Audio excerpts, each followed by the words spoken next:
This is a reminder that Godzilla the Monster Fight Record Volumes 1 and 2 are available for purchase at Amazon.com and BarnesandNoble.com, and this is both volumes and in all formats, digital, paperback, and hardcover.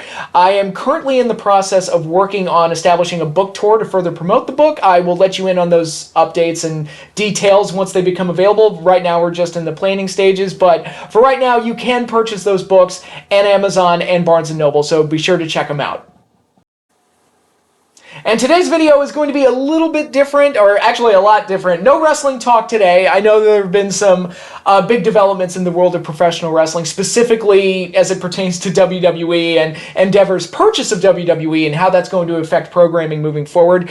We don't really know yet, so that's kind of like, it's this ongoing story. We don't know like the full ramifications of what's going to happen to the WWE now that it's fully under the Endeavor umbrella.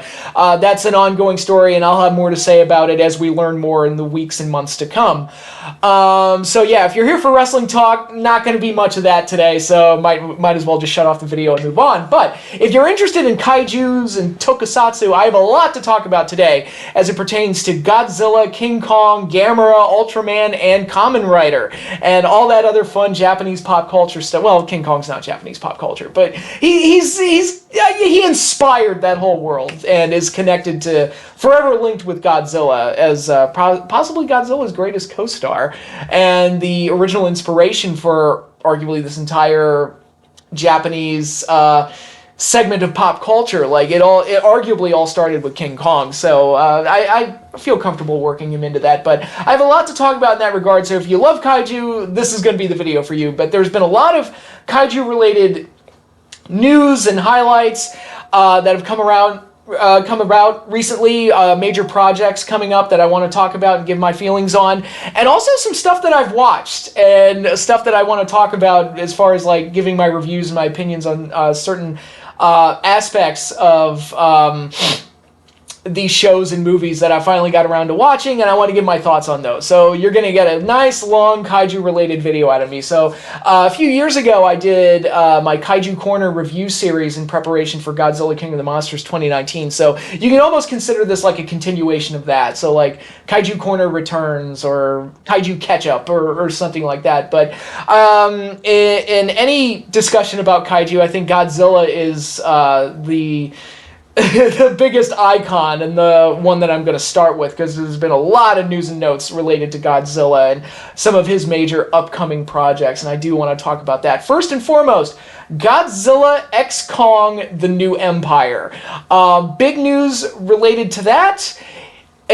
True to form for the MonsterVerse, the film's release has been pushed back. It was originally supposed to be released in March of 2024, right around the time of my birthday, but like all the other MonsterVerse films, it has been pushed back to April 12th, 2024. Can't say that I am shocked, because like I said, it's become a tradition with the MonsterVerse for their release dates to get pushed back.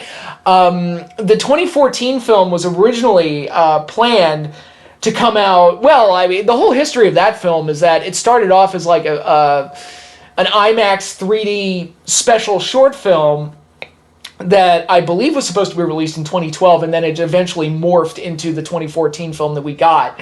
And kicked off the whole MonsterVerse. But, I think it was supposed to come out in 2012, and we didn't even get the Comic-Con teaser until 2012. So that one went through a bit of I don't want to say a production hell, but it went through a lot of permutations before it eventually got released in 2014. And Kong Skull Island, I believe, was supposed to come out in 2016, got pushed back to 2017. Godzilla 2, Godzilla King of the Monsters, that was supposed to come out in 2017, and that one went through a wild ride, to get released. So the wait for that one was ridiculous, but we eventually got that one in 2019. And then Godzilla vs. Kong was supposed to come out in 2020, and then COVID happened, so that got pushed back a year. So it's a tradition, it's a huge tradition with the MonsterVerse for it to get pushed back from its intended release date. So it's nice to see that tradition continue, even though it is only a month. So compared to the other MonsterVerse films, its pushback is minute in comparison. So, but I wasn't surprised when I heard the news, not only because it's par for the course for the MonsterVerse, but also with the writer's strike and the actor strike and all that other stuff going on. And I looked at the release calendar for that year, and I was like, wow, Godzilla and Kong's up against some pretty stiff competition. So they probably decided to push it back for a multitude of reasons. Yeah, it's coming out in April of next year now, which, it's not that much longer of a wait, but we still haven't gotten a trailer or much of anything. We just got that one teaser showing off who I assume is the big bad. Everyone's calling him like King Louie or Lanky Kong or something like that, but we still don't know much about him or what's going on. I know that there have been leaks because there have been test screenings for the film. I've deliberately avoided all leaks because I want to go in completely as blind as possible, just to get the full enjoyment out of the experience. But Godzilla Kong has been pushed back. And despite Godzilla X Kong: The New Empire being pushed back, we do have more Godzilla projects coming out later this year. One of them directly ties into the MonsterVerse, and that is the Monarch-related TV show that's coming out to Apple Plus, a streaming service that I do not have. I don't know anybody else that has it. I don't know why it's not on HBO Max, because that's where a lot of the Godzilla... I don't understand with the MonsterVerse why it's not all on one service. Like, why is the Kong show on Netflix? Why is the Godzilla show on Apple Plus? And why are the movies on HBO Max? I don't understand it. I don't get it. Or, I'm sorry, just Max now. That's a stupid rebranding, by the way. HBO Max was better. But in any case, we are getting the show Monarch, Legacy of Monsters, starring Kurt Russell, and Godzilla features in this series. So it's going to be the first live-action Godzilla series since Zone Fighter, way back in the 1970s, where Godzilla was a special guest star on that, on Toho's own attempt at like kind of an Ultraman style tokusatsu series. And it is it looks very interesting. It kind of looks like, my initial impression of it while watching it, it's kind of like a almost like a X-Files type of show, where it looks like it's going to cover the history of Monarch as they dealt with these monsters over the course of history. And Godzilla's going to figure into some key events, notably his awakening in 1954 and his arrival in San Francisco in 2014. So we kind of get an idea of, like, we're going to get a timeline of the MonsterVerse and the history of Monarch, and that's going to be the whole point of the show. And, Kurt Russell, I love Kurt Russell, so having him in anything I think is great. And to compare it to another show, I'm going to talk more about the show in a little bit when I get into the Ultraman stuff, but Ultra Q was the first series in the Ultra series, and it didn't have Ultraman in it, but it was more of like a Monster of the Week style show where people are investigating all these strange happenings and occurrences that somehow involve some kind of a giant monster. And it was a fun show, and I like the formatting of it. Again, that kind of X-Files style approach to a show that was made in the 1960s was pretty cool. But I also got that same vibe here, where it's going to be Monarch dealing with some wacky monster in each episode, and it's going to have more of a Godzilla 2014 flavor and pacing to it, which for criticisms that have been lobbied at the 2014 film, one thing that I will defend for that film from now until the day I die is the way they treated the monsters and how they were treated as these big, impactful things, and their impact on humankind was felt throughout the entire film. And it looks like that's going to be carrying over into the show. So everything I've seen looks good, and I am intrigued. One thing I want to warn people about, especially Godzilla fans, Godzilla is being used to promote the show, and he's definitely in the show. We know that for sure. I don't anticipate that Godzilla will be a regular presence throughout the show. I think the show is going to be more about Monarch, and Godzilla is going to be treated like a special guest star that shows up once in a while. Like, I wouldn't be surprised if his awakening in 1954 and the Golden Gate Bridge scene in Godzilla 2014 are the only times we really see him. I wouldn't be surprised if they kept Godzilla's role somewhat short and they focused on different unique monsters throughout Monarch's history instead. And I'm okay with that. I mean, this isn't a case of like... I keep going back to the show because, God dang it still hurts, but it's not like Masters of the Universe Revelations, where the advertising and the marketing for that show was He-Man, He-Man, He-Man, He-Man, He-Man. And then you watch the show and it's like, this isn't a He-Man show at all. We were lied to. I don't think we're getting that. I think Godzilla, he's being used in the marketing, but I think he's being used in the same way Darth Vader was used for Rogue One, where it's like, hey, Darth Vader's in it. Then you watch the movie, he's in 2 scenes, but people love those scenes, so it's like completely okay. And I expect something like that with Godzilla, where he's not going to be in it much, but when he does show up, it's going to be impactful. And I hope the fans are I hope the fans like temper their expectations a little bit and don't expect to have Godzilla in every episode, because I don't think we're going to get that. I don't think this is going to be strictly a Godzilla show, which is why his name's not in the title. I'm fully expecting like him to be treated like a special guest star, which is fine. I'm all for expanding the MonsterVerse. Like I said, there's more than there could be more to the MonsterVerse than just Godzilla and just Kong. It feels like they're the main players for sure, but there's probably more room to kind of expand and grow the monster cast a little bit. And if they add some new monsters, I'm fully in favor of that. I'm always in favor of adding new monsters to the mix. So the show looks intriguing. I'm definitely going to check it out. Of course, it also means I have to subscribe to Apple Plus, because I have no idea what's on that service, because I don't have it, never had it, and never felt a reason to get it until it's like, hey, we're getting a Godzilla show on this platform. It's like, well, shit, now I have to subscribe to it. But the show looks interesting, and I do want to check it out. It's coming out in November, so we should be getting that as a nice way to kind of end the year, give us some Godzilla to close out 2023.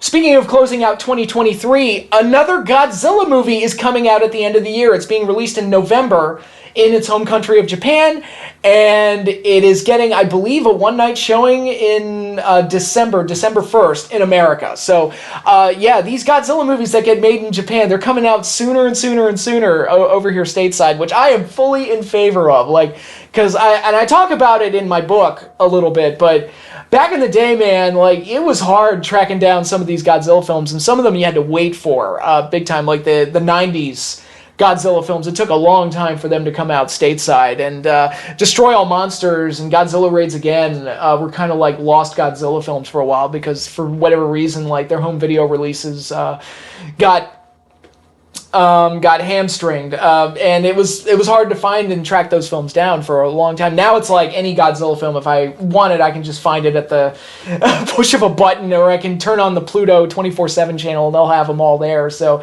it's really like the ease of access to Godzilla films as an American fan is much better now than it was when I was a kid. But Godzilla, this new movie, Godzilla -1, literally all I know about it are the pictures we've seen and the teaser trailer that was released by Toho, and it looks really, really good. It looks haunting, scary, and really what I know about is that this one takes place in the 1940s, so right around, like, just as Japan was getting out of World War II, like, transitioning out of that era.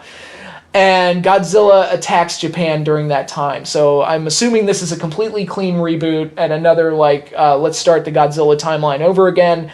And Godzilla is going to unleash hell on 1940s, a recovering Japan during that time. And based on what I've seen, again, just from this teaser trailer, it looks scary and it looks horrific and apocalyptic. And really what it looks like...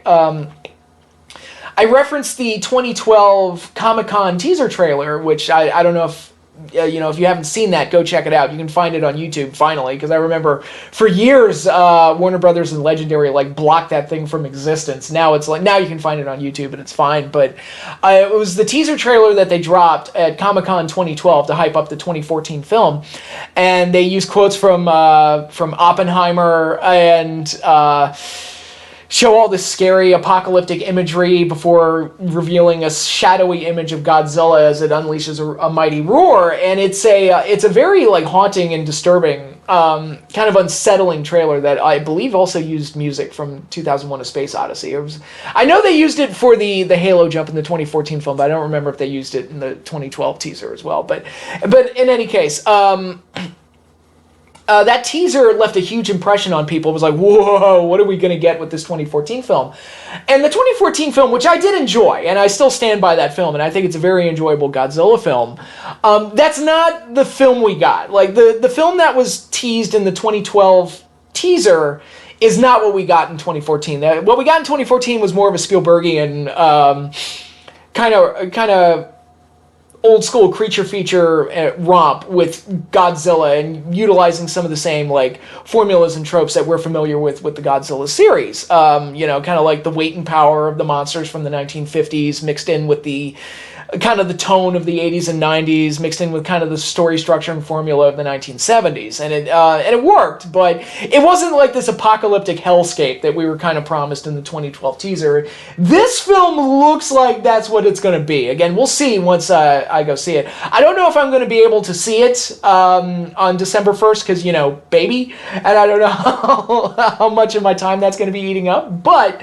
I am definitely intrigued by this film, and it looks like a good time. And again, it's, you know, this era for Godzilla has been fascinating. Where, you know, in the last decade we got American-made Godzilla films, and then Toho like responds by making their own Godzilla films in the process, with varying results. I loved Shin Godzilla, did not like the anime trilogy a whole heck of a lot, but again, it's fun to see like two companies kind of having like a friendly competition with each other about like who's going to make the better Godzilla movies, and it's fun to see. And -1 has definitely captured my attention. I look forward to seeing it and seeing how they do, because it looks great. Godzilla looks scary, and I think it could make for an excellent film. But let's just say like November and December are too long of a wait for you, and definitely April of next year is too long of a wait for you, and you need Godzilla material now. You want to watch something Godzilla related now to get your fix in and help like quench your thirst until the bigger releases come out. I would recommend checking out Toho's YouTube channel, where they're releasing all sorts of Godzilla content on a smaller scale, but they are releasing all of these things on that channel that have really captured my attention. I've spent the last few weeks watching a bunch of them, and I've actually I'm shockingly like kind of enjoyed most of what they posted. First of all is the animated series that they've done, the animated web series. Chibi Godzilla raids again. Now, Chibi Godzilla is like a cutified, like, mini version of Godzilla, and there was a Chibi Godzilla series of, like, shorts that they also posted on their YouTube channel, but those are very much, like, kind of happy and cutesy and didn't really capture my attention.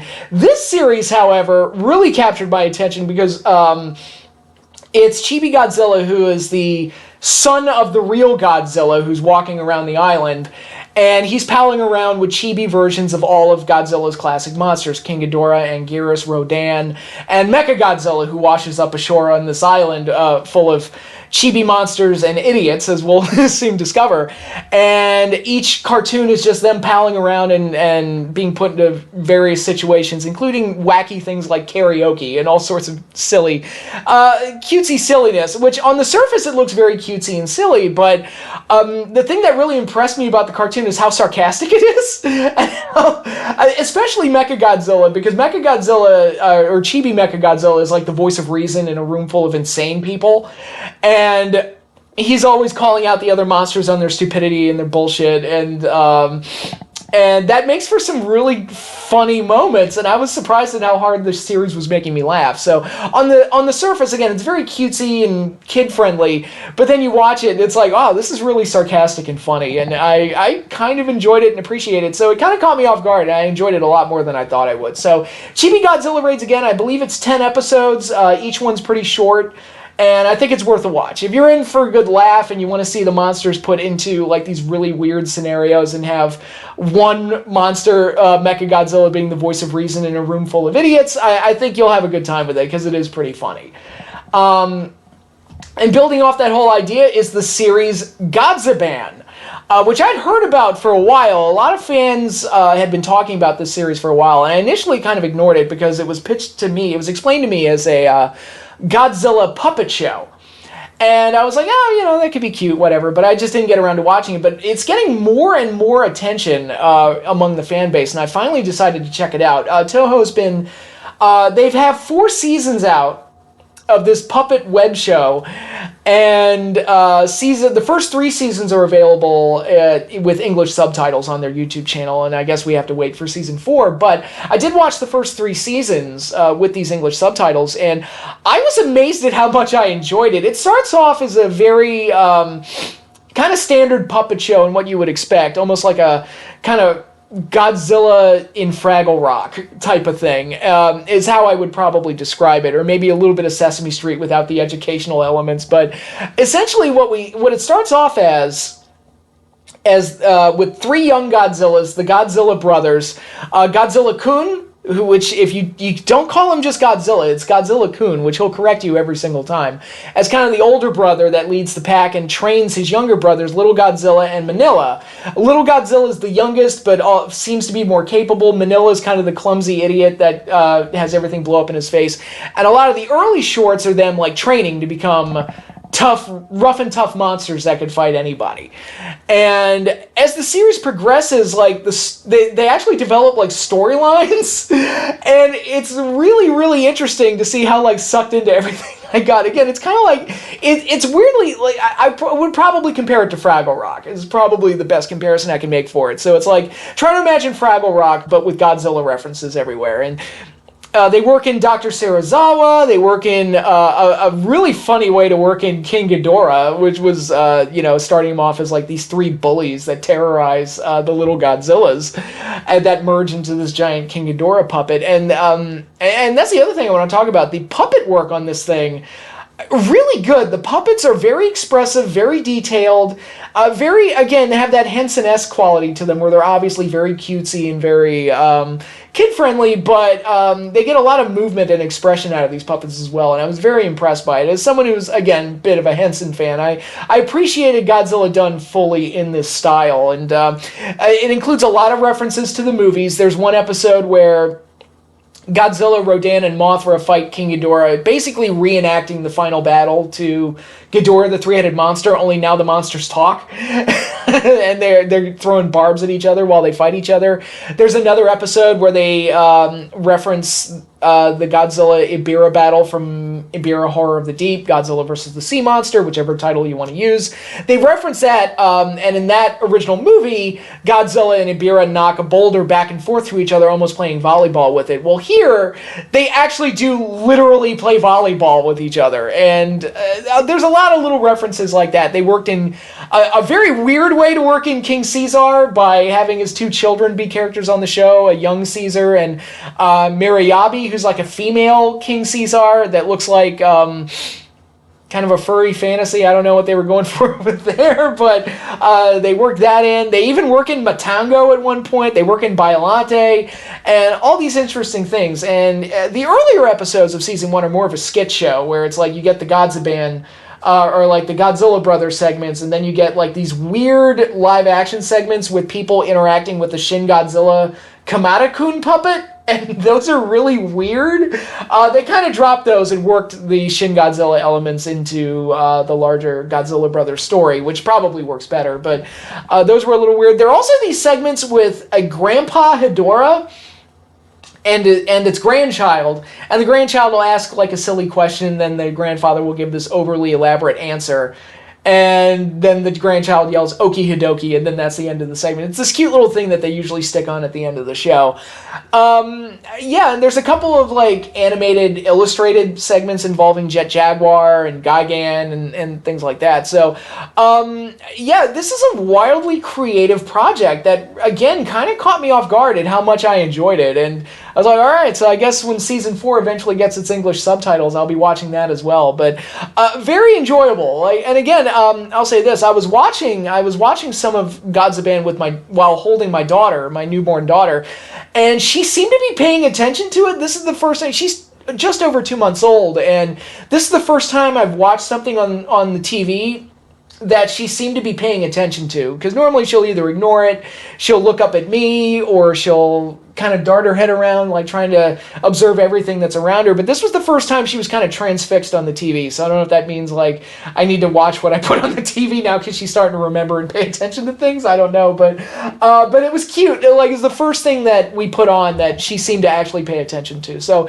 it's good for kids. I think it's creative, and it's another unique expression for the Godzilla franchise, and I think it's, if the puppet show idea seems a little silly to you, I say give it a chance. It might take you by surprise at how much I actually really enjoyed parts of it. And again, it's cute and creative, and like I said, I actually found myself getting sucked into their story lines, which is kind of amazing. But yeah, Godziban gets a thumbs up from me.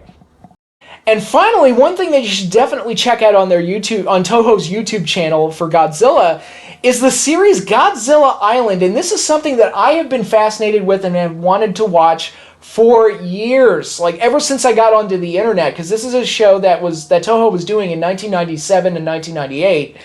And essentially it's 256 3-minute short episodes with an ongoing storyline with recurring characters, and the monsters all living on Godzilla Island represented using mostly the Bandai Godzilla figures for the special effects sequences. So there's an obvious cheapness to it, but having watched the first 56 episodes, 56 down, 200 more to go, I have to say, like, again, it's kind of engrossing, and I was like, man, I wish this was around when I was a kid, because I would have loved it. I would have eaten this up. I wouldn't have missed an episode.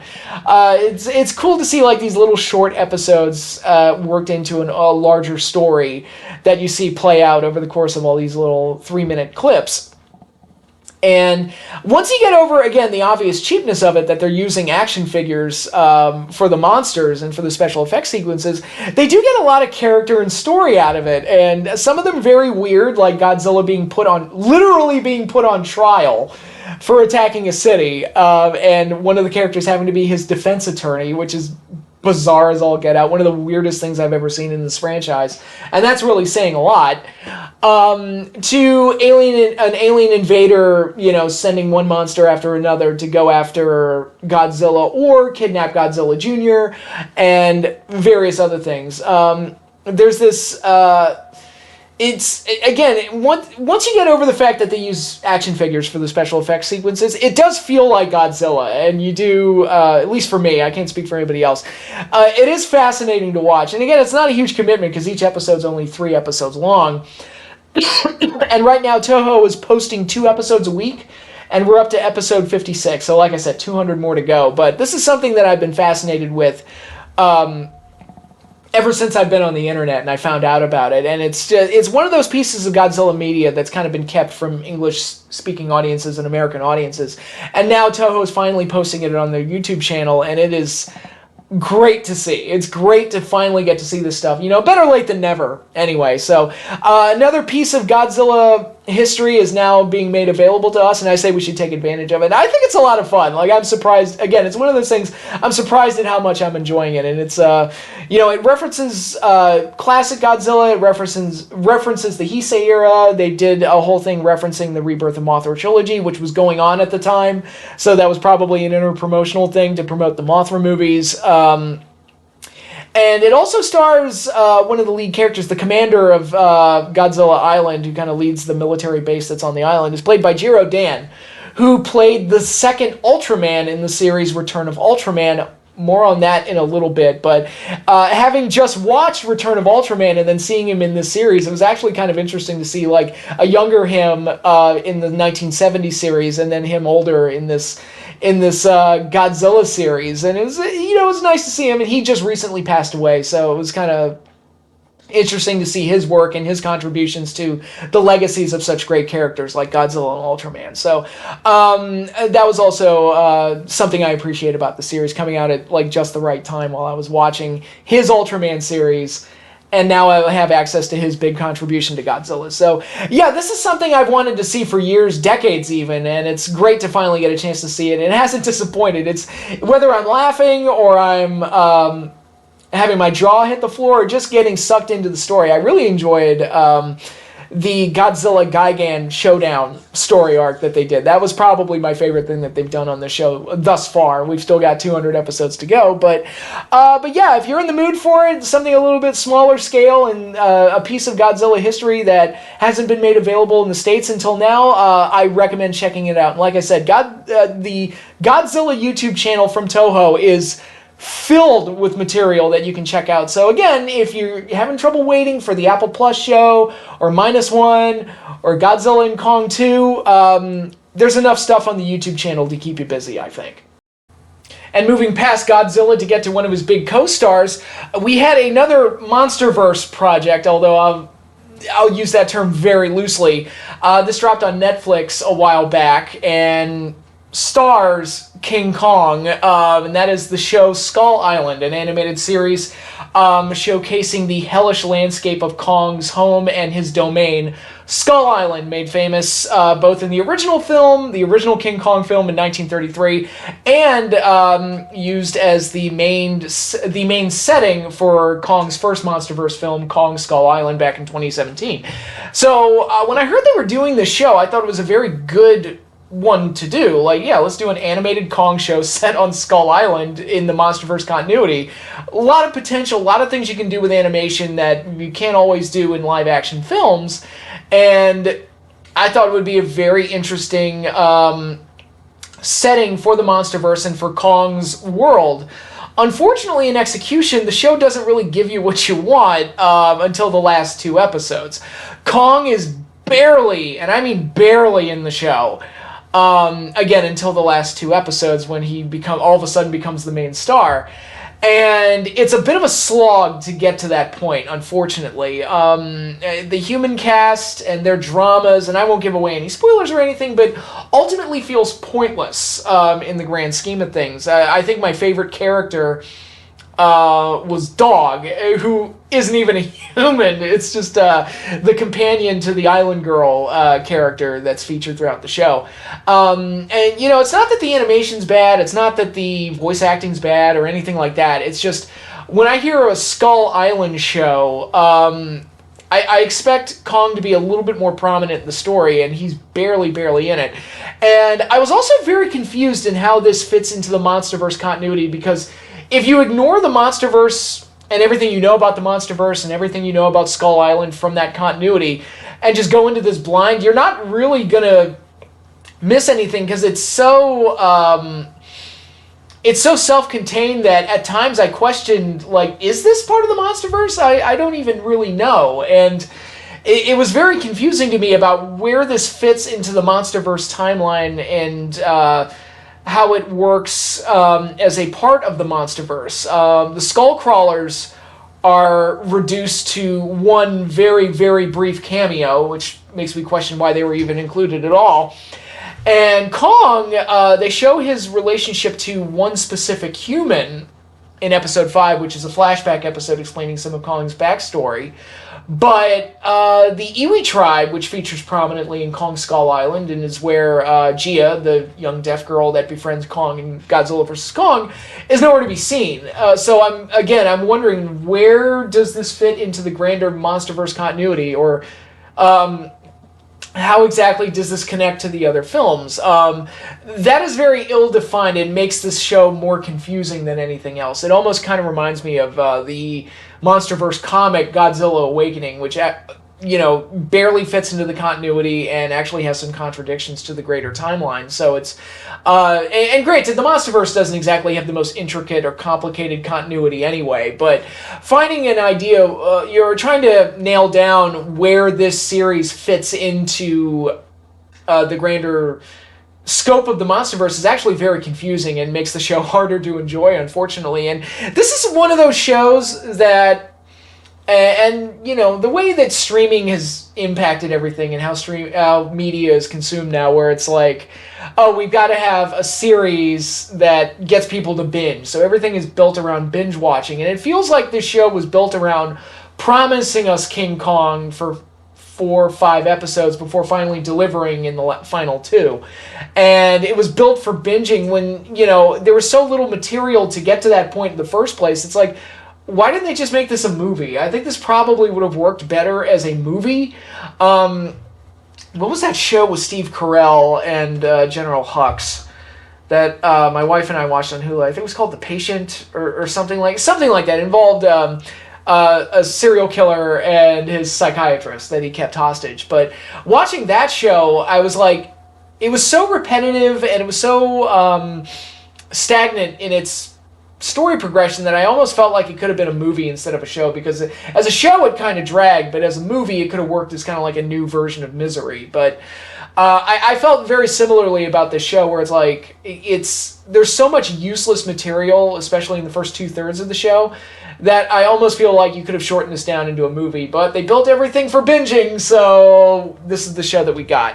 When it eventually becomes the King Kong show in the final 2 episodes, it's pretty darn good. And we get to see Kong battle the Kraken, an underwater dwelling monster that surrounds Skull Island and challenges Kong's rule. I would have liked to have seen the entire show dedicated to that rivalry, rather than, it felt like they inserted King Kong into a completely different story when it probably should have been the other way around. Everything working around Kong's story and everything like that. It was, I don't know, the show didn't completely do it for me, and it set the stage for a season 2 that I kind of don't care about. So I don't know how the show works, but unfortunately it was kind of a disappointment for me. I expected a lot more out of this, but I will say, if you're expecting King Kong, you're probably going to be disappointed. You don't really see much of him until the final 2 episodes, like I said. And once we get Kong, it's great. So the last 2 episodes are great. So at least it ended on the highest note, but getting there was a bit of a slog. So I would have liked to have seen some pacing improvements and a little bit more focus on the big ape that we're there to see. And again, I'm not the type of guy that needs monsters thrown in my face, and he's sitting there with a stopwatch timing how long the monsters are on screen or anything like that. But achieving that human-monster balance is something that I expect from these type of projects. I just don't think the human story crafted this time around had anything to do with King Kong, and it makes me wonder why he was even there in the first place. If this was its own thing and King Kong had nothing to do with this story at all whatsoever, I probably would have accepted it more, but as is, it just kind of felt like... it felt like kind of a mess, unfortunately. I didn't hate it. I wasn't miserable. The first 6 episodes are just useless fluff. And the final 2 episodes finally gives us what we want, but by that point, it's like the damage was already done, unfortunately. So, if you're looking for more King Kong, you might be disappointed in this. Now, there is the upcoming Disney Plus King Kong show that we're doing, which why is Disney allowed to do a King Kong show? That plays into the whole rights and copyright of King Kong and all that other stuff that I don't even feel like talking about right now. But Disney Plus is doing their own King Kong show. I have absolutely no desire to see it because I absolutely hate Disney at this point, and everything they do just makes me groan. My wife and I, we watched the Little Mermaid remake, which she wanted to watch. I told her, it was like, look, it's going to be bad like all the other ones. It's going to be bad. And she's like, nah, it looks all right. And then we watched it, she's like, wow, it was bad. And I'm like, yeah, I told you, it was going to be bad. It's just... everything Disney makes is garbage now, or most everything Disney makes is garbage now. But I'm not excited for their take on King Kong. It just makes me sad because I've seen what they've done to Star Wars. I've seen what they've done to Indiana Jones. I've seen what they've done to the Muppets. I've seen what they've done to a lot of other things to their own properties, to their own movies. And I'm just like, do they gotta do King Kong too? You don't have to. You can leave it alone. It's fine. Whatever. So, unfortunately, King Kong didn't get the grandiose treatment I was hoping for in an animated Netflix show, but one other monster did get the star treatment from Netflix, and I'm more than happy to talk about that right now.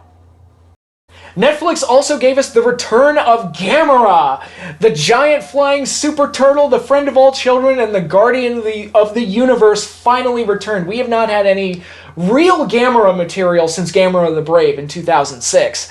And unlike Godzilla, unlike Ultraman, unlike Kong, there just hasn't been a whole lot of Gamera material out there, and it's been a long time for the super turtle. It's like, come on, I love my Gamera. Where's Gamera? So Netflix gave us this animated show, which features a similar CGI animated style to things like the Godzilla anime trilogy or the recent Netflix Ultraman, which I hated. But I'll talk about that in a little bit. But I'm not a huge fan of that CGI animated style. It kind of looks like shitty Wind Waker, and I would prefer it if it was just the traditional anime 2D style, like an Evangelion, or like Godzilla Singular Point, which looked great. For the problems I had with Singular Point, the monster stuff looked amazing and the animation was fantastic. So I would have liked for for a show that looks like that. But it doesn't get in the way of my enjoyment either, because Pacific Rim the Black had a very similar animation style, and that show was very, very good. So you can, even though I'm not the biggest fan of it, you can still have a good show even with that animated style. And I'm happy to report that Gamera Rebirth is good. It is a nice, fun return for Gamera. And unlike the Skull Island show, this show gives you exactly what you want. It gives you Gamera fighting other monsters. And in this show, Gamera fights a lot of his old enemies from the Showa period, which includes Gauss, his archenemy, who always comes back, Zigra, Giron, who was my favorite of the classic monsters, and his redo here was absolutely fantastic. I loved Giron.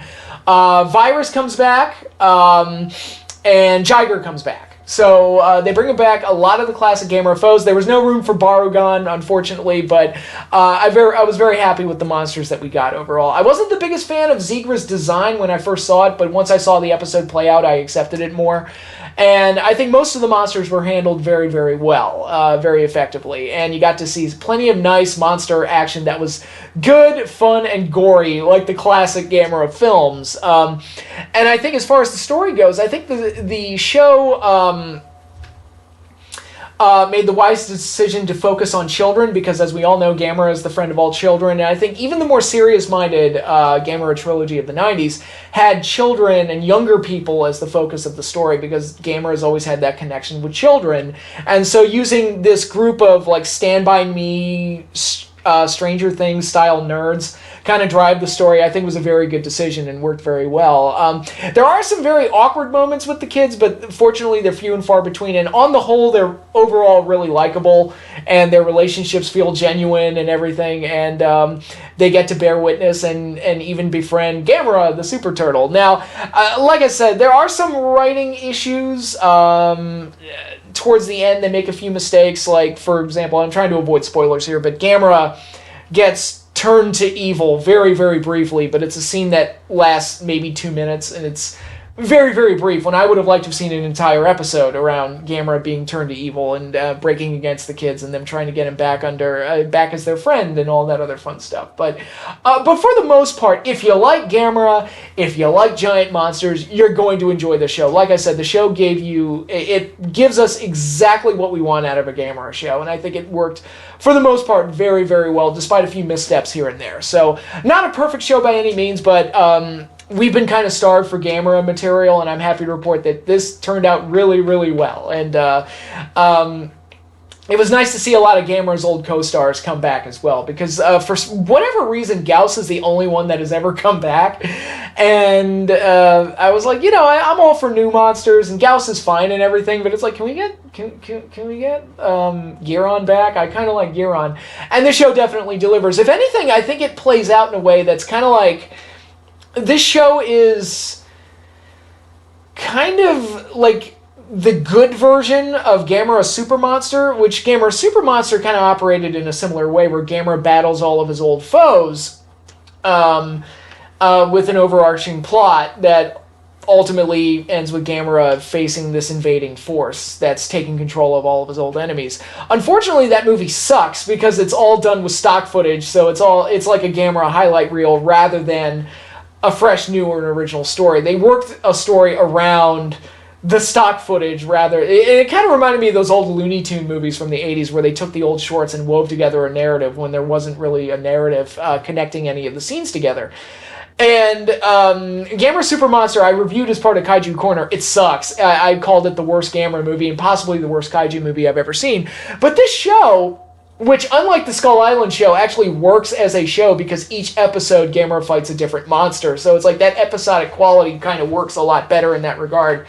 So it's not this constant waiting for Gamera to do something or for the monsters to do something. They're pretty consistently there all throughout without sacrificing the human element much at all. So I thought it worked great. And like I said, it's the good version of Gamera Super Monster. proving that having Gamera fight multiple of his old foes can actually work if you do it right. So, yeah, Gamera's return was very satisfying. It was very good, and stick around for the end credits of the last episode. You might get a nice little surprise, nice little musical cue to keep the Gamera fans happy. So, Gamera Rebirth was great, and because the show was pretty well received by Kaiju fans. There's been more and more talks of like potentially doing a Godzilla Gamera crossover. I know that in the Godzilla Battle Lines game, they're going to do a Gamera crossover, which is cool, but it's like, man, can we get that movie? Can we get that Godzilla Gamera movie? That's something I would really, really love to see. Fingers crossed, one friggin' day we're gonna get it, but for right now, I am satisfied with Gamera's return. Is it gonna be as beloved as like the classic Showa films? Probably not. Is it gonna be as well regarded as the Gamera trilogy of the '90s? Probably not. But since we've been so starved for Gamera material for so long, it was nice that we got this, and I thought it was a very, very successful return for the friend of all children, the guardian of the universe, our favorite giant super turtle, Gamera.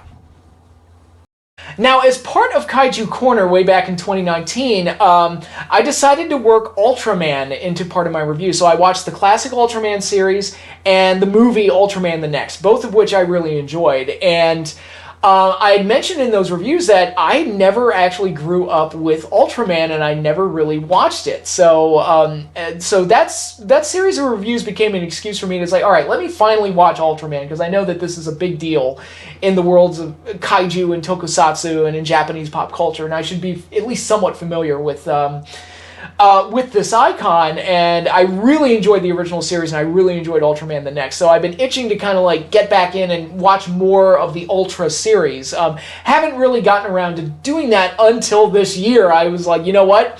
A lot of the Ultra shows are on Tubi, and I was like, I'm going to watch the crap out of this stuff, and it was a delight to go back and watch some of that old stuff. So the first thing I watched was Ultra Q, which was the first Ultra series. Does not feature Ultraman in any way, shape, or form. As I mentioned earlier in this video, it was the first Ultra series, the one that kicked off this whole Ultra brand for Tsuburaya Productions, and as I predicted, the show was very much in lines with my sensibilities, where it's each episode is kind of a Monster of the Week story, and it's just about humanity reacting to all these different monsters. It has kind of an X-Files, Twilight Zone type of feel to it, and it's in black and white, which is great. I love classic black and white stuff, and it's fun to see a show like that from the 1960s that, again, has kind of a Twilight Zone or X-Files type of tone to it, but features giant monsters and the classic old school, sometimes silly, sometimes very expressive and very good. Those old classic special effects. So I found Ultra Q to be very, very enjoyable, even though it's kind of the oddball in the Ultra series, is because it doesn't have the Ultra Hero or an Ultraman or anything like that in it. But I think when viewed as its own thing, I think it works really, really well, and it was referenced a couple of times in the Shin Ultraman movie, which I'll talk about in a minute. But I found Ultra Q to be very enjoyable, and I look forward to watching Neo Ultra Q, which is kind of a modern retelling of the Ultra Q series. So a lot of stuff to look forward to there. And the next Ultra series I watched was the third one, the one that followed the original Ultraman, Ultraseven, which is kind of a weird name considering it's the third series. Why is it called Ultraseven? Well, it's explained that this particular hero, Ultraseven, is the seventh in his Ultra Guard, or whatever that's called. It's still kind of a weird name for the third series of the show, but whatever, I'll let it slide, because it is, again, very, very enjoyable. It employs a lot of the same formulas that a lot of the Ultraman shows do, where there's some organization that's dedicated to fighting monsters or aliens or both or whatever, and the hero is part of that group, and then has the secret identity of transforming into Ultraseven, which is or Ultraman, which is an alien from the planet Ultra, the star of light, the land of light, or whatever it's called, and saves the Earth and protects the Earth from these giant monsters and all these great extraterrestrial threats that are constantly coming. So Ultraseven was kind of the next step in the evolution of the Ultra series, and I think I liked it more than the original Ultraman series. It's a little less formulaic, and this particular version of the Ultra hero, Ultraseven, has some very interesting powers. The thing that caught my attention is that he has like monster buddies that he can unleash and help him fight in these individual battles, which is kind of cool. It kind of reminds me of like you're playing Super Smash Brothers and you got the Pokeball, and the Pokemon that you unleash helps you in your individual fights. And I was like, yeah, that's pretty cool. He's got monster buddies, so not all the monsters are evil.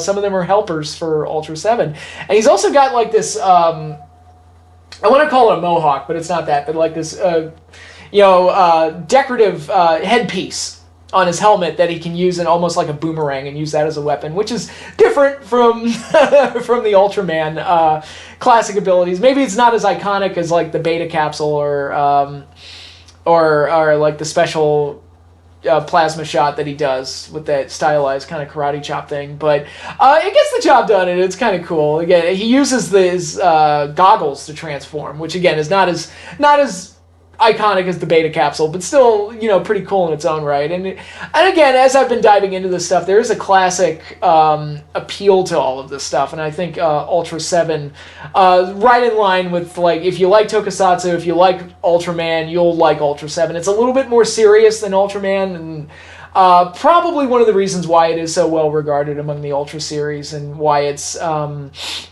of carved its own identity. Now, initially, it was understood that Ultraseven was of a different continuity from Ultraman, but for whatever reason, in the next show, they decided to work all the Ultra shows into the same continuity, which creates some confusion. It's like, well, wait a minute, where are all the organizations of the other shows? And it's not completely clean how it all fits in, but all of that happened in the next Ultra series, The Return of Ultraman. The next Ultra series I watched was The Return of Ultraman, which I actually just finished last week, 51 episodes. So some of these shows can be a little lengthy as far as trying to get them done. But The Return of Ultraman, like I said, it made the decision to work all of the Ultra shows into the same continuity, which meant that in this show we got special appearances from the first Ultraman and Ultraseven, which was kind of cool, but unfortunately they never really fully paid it off, because I would have liked to have seen all three Ultramen join together to fight a common foe, and unfortunately that didn't really happen. But whenever they did show up, it was kind of neat, a nice little nod to the previous shows. And the last episode of the show does end with the new Ultraman, or Ultraman Jack, which is one of his alternate names, fighting the classic Zeton, which was the final foe in the original Ultraman series. So they found ways to kind of connect them and everything. Like I said, the continuity isn't completely clean, because it does bring up a bunch of questions of why certain characters and certain organizations don't show up in the later shows. But for whatever the case, it was cool to see Seven and the original Ultraman show up when they did. Yeah, rare as their appearances were.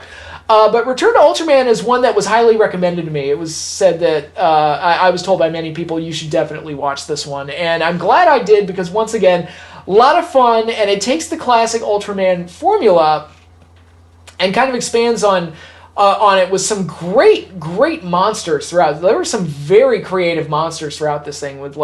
There was a really great robot monster in one episode. There was one episode where the monster starts off as like a painting on an apartment wall, and then basically possesses the apartment, and then slowly grows out of the wall and becomes a giant monster later. There were a lot of great four-legged monsters. I look at some of the Showa Godzilla films with the four-legged monsters, specifically Anguirus, and you see them walking around on their knees, and it's very unconvincing, but that wasn't really a problem here. A lot of the four-legged monsters in the show were very, very, very well handled, and there's a lot of different kind of stories being told with the monsters. There's some love stories, and there's kids getting involved, and there's aliens, and there's a vampire bat in one episode, and it's a lot of creativity with the monsters this time around. And it doesn't feel like, because in the original Ultraman show, a lot of them felt like Godzilla knockoffs, because they were, in a lot of cases, because they took the suits from the Godzilla movies and used them to make the Ultraman monsters.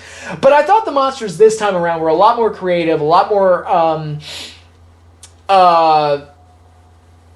iconic in terms of the Ultra series. These feel unique to the Ultra series and don't just feel like rehashes or reuse suits from the Godzilla series, because they weren't this time around. So this one was definitely able to stand on its own a little bit more. And like I mentioned earlier, Jiro Dan, who was in Godzilla Island, his big Ultraman role was here, where he played Ultraman, the second Ultraman in this series.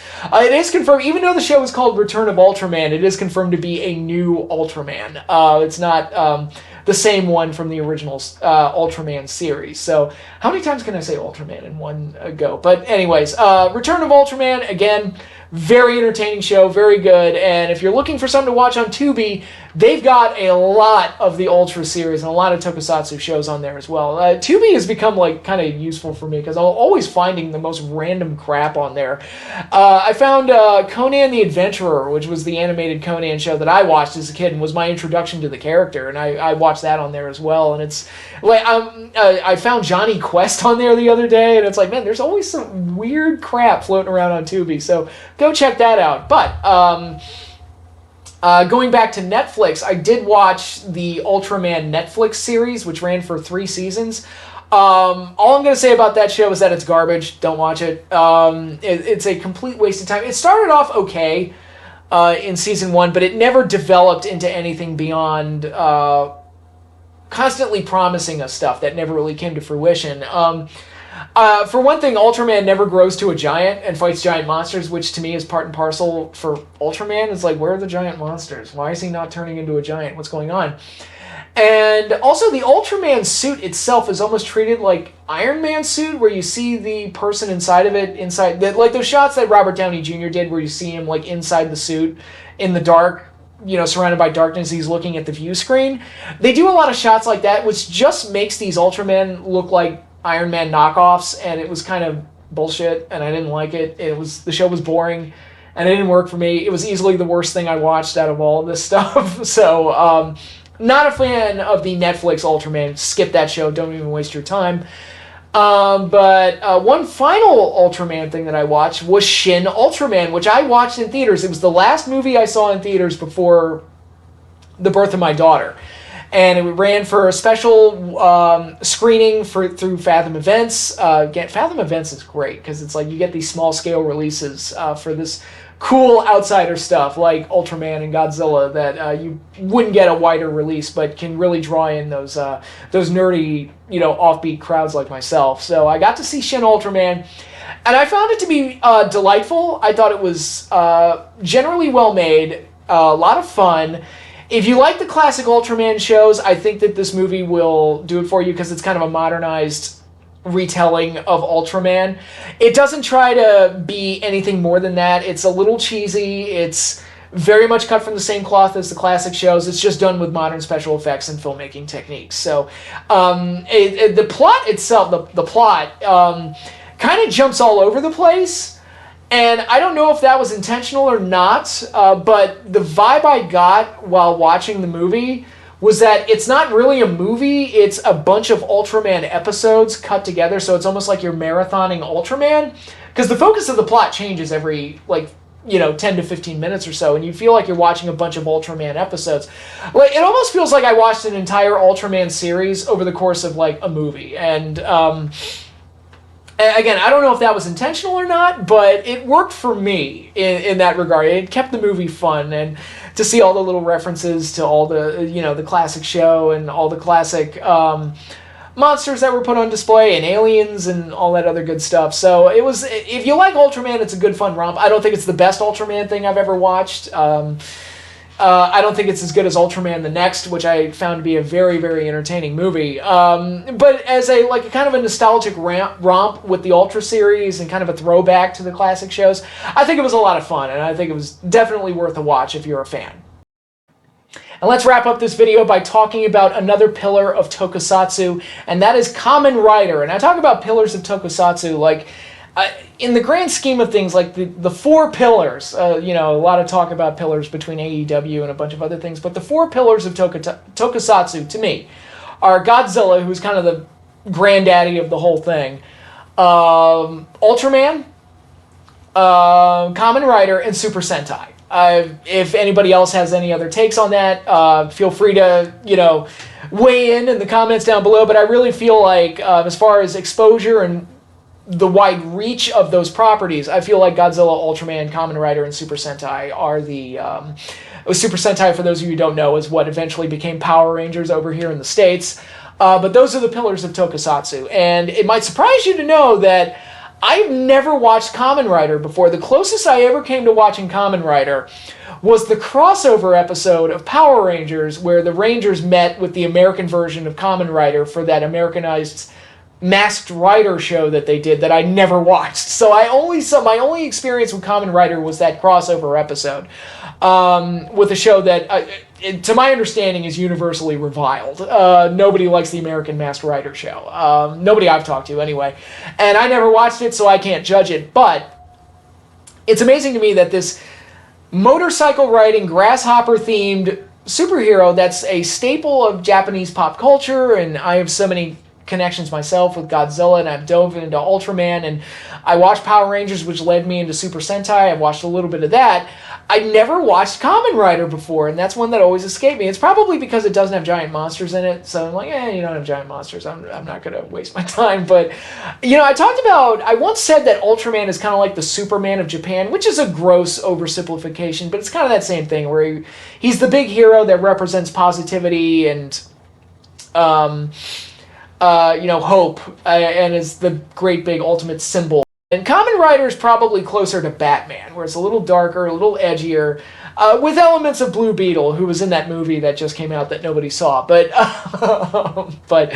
I did want to dive into Kamen Rider and watch a little bit of it. So the first thing I watched with Kamen Rider is Shin Kamen Rider, the new Kamen Rider movie that is on Amazon Prime right now. So it's like, all right, I'll go ahead and watch that. And to my understanding, and again, this is coming from somebody who'd never watched Kamen Rider before, my understanding is that the movie references the original Kamen Rider series a lot and covers a lot of the same ground as the series.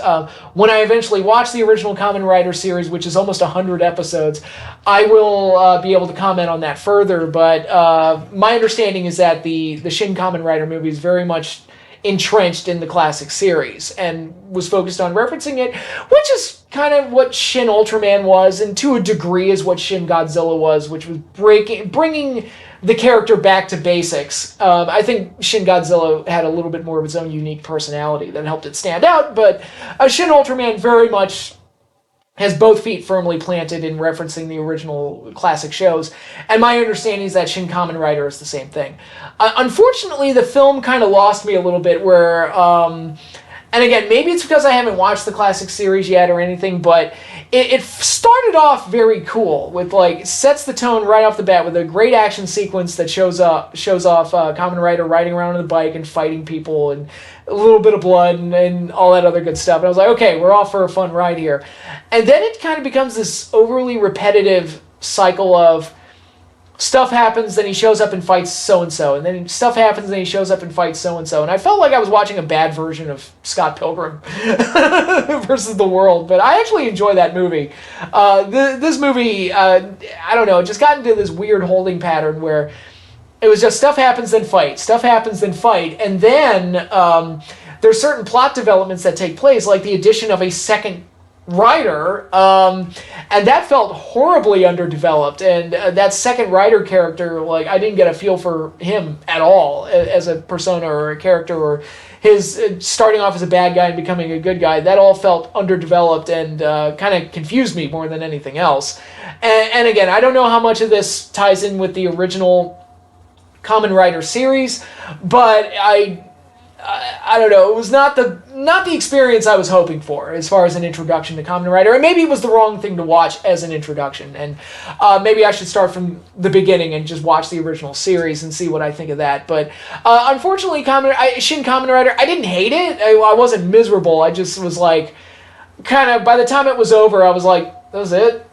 That was it. And it's really disappointing when compared to the other Shin films, because I loved Shin Godzilla, and I got a kick out of Shin Ultraman, but maybe that's because I had watched Ultraman previously, and I'd watched Godzilla previously, and came into those two movies with a pre-established appreciation for those properties.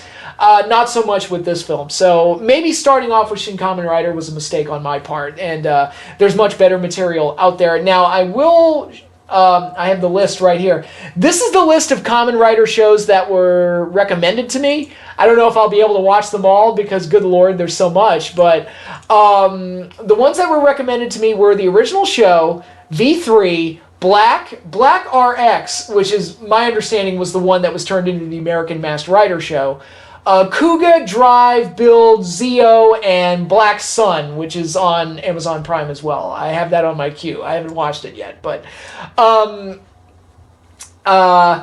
yeah, so yeah, that was my first experience with Kamen Rider. I wish I could give you guys more and say that I was excited about watching more, but that movie kind of left me feeling a little bit flat. So hopefully I'll watch the original show and then I'll have a better appreciation for it, and then I'll gain more of an appreciation for Kamen Rider moving forward. And as far as Super Sentai goes, I've watched bits and pieces of Sentai here and there, but the ones I want to finally watch: Zoo Ranger in its entirety, Die Ranger in its entirety, and Kaku Ranger in its entirety. What do those three shows have in common?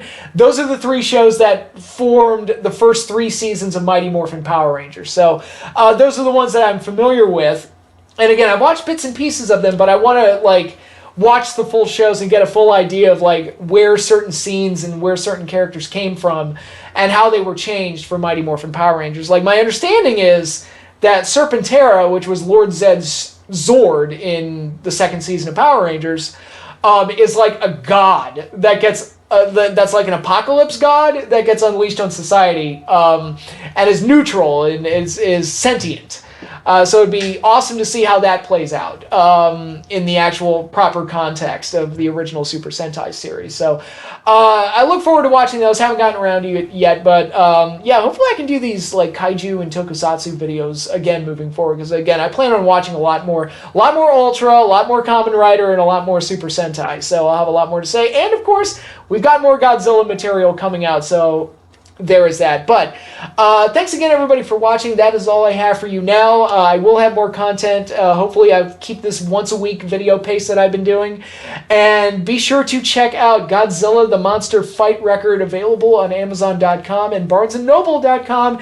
And again, I'll be doing a book tour soon, so I'll have more information for you as those details become available. But for right now, you can purchase the books at Amazon and Barnes & Noble, so be sure to check that out. But that is all I have for you now. Thanks again, everybody, for watching, and I will see you all later.